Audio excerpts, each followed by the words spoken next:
Hey guys, General Mechanic with a quick video. Today, 2005 Chevy Colorado 3.5, 5 cylinders.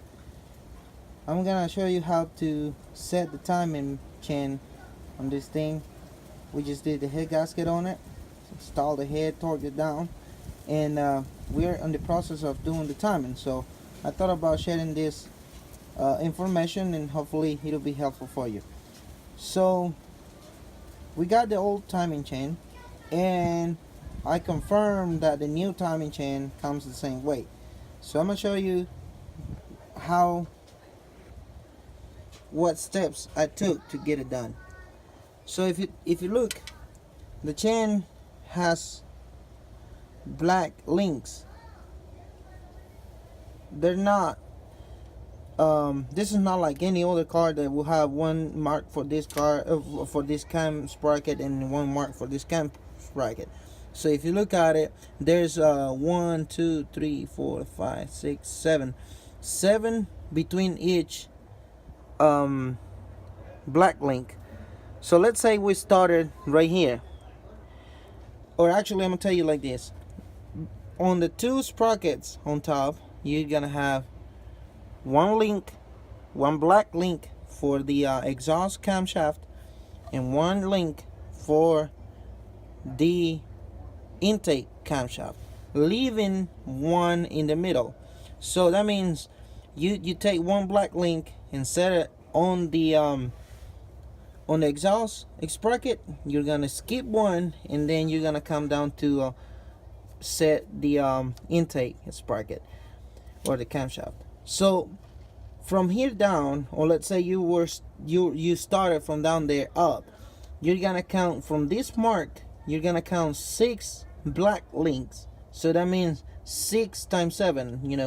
So you will go 1 2. There's one hidden right there. That'll be 3. If we go down here, we got that one 4. We got that one 5. And we got this one 6. Now, how did I started? How I began the process? The best way to do it is get the crankshaft, set it around 4 o'clock, and from here you are safe not touching any valves against the pistons. So if you come down here and mark the timing mark on the sprocket, on the crankshaft sprocket, you're gonna set it down about 4 o'clock, and you're gonna start from there. You're gonna go up 6 black links until you get to the 6th. You're gonna set the intake camshaft. You're gonna skip one, and then you're gonna go to the second one and install the exhaust. After we do that, make sure this side is a little tight, and we're gonna hold it like this, and we should be able to install the tensioner. This car didn't have no timing chain, no problems or anything like that, so we're just gonna reuse the chain, but we are installing new components, like both of the guides, the tensioner arm and the guide are new, and the tensioner. So that I really like to do, replace them. I like to replace them every time we do something like this. So now we're gonna go ahead and install the tensioner arm and see how it goes. So once we get the tensioner arm right there, we can go ahead and install the new tensioner. So it's a simple thing to do. We done got the tensioner arm already on place, and right now we're just gonna put the bolt right there.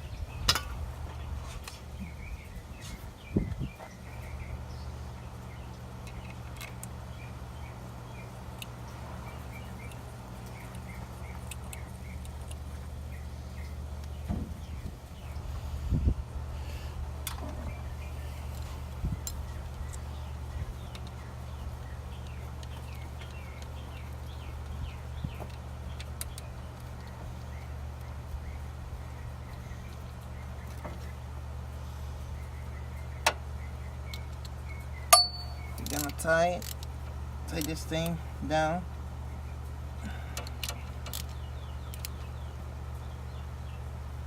All right, before we release it, we're just gonna verify the timing mark right there is right.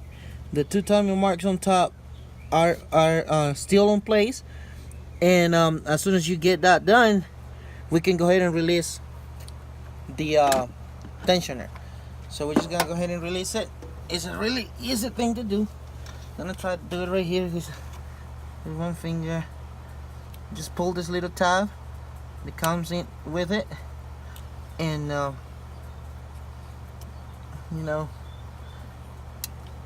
all right, we're just gonna pull it by hand. You know, this thing is gonna turn and it's gonna come out itself, you know, with the oil pressure, so we're not gonna have no problems there. So after doing that, you're gonna come up here, make sure the timing marks are still in place, skipping one, go down one there, and this one's still in place. So this is it, guys. Remember my other videos, I tell you, you know, it's smart to turn it at least one revolution, one complete revolution, to make sure the timing marks are still gonna line up, you know, the way they are right now.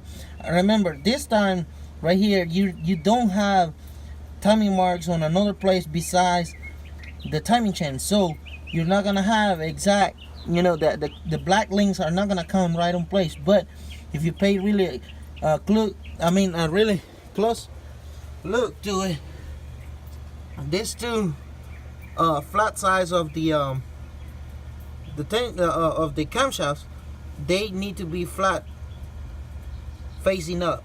The flat spot needs to be facing up. So, you know, just give it a turn, and if it does, you know, no valves are hidden, that means we did a good job. So, you know, this was it. Hopefully this video will be helpful to you doing this job. And don't forget, if you like the video, give it a thumbs up, like it, share it, subscribe for more, as we got more videos coming. Thank you for watching. Have a blessed day.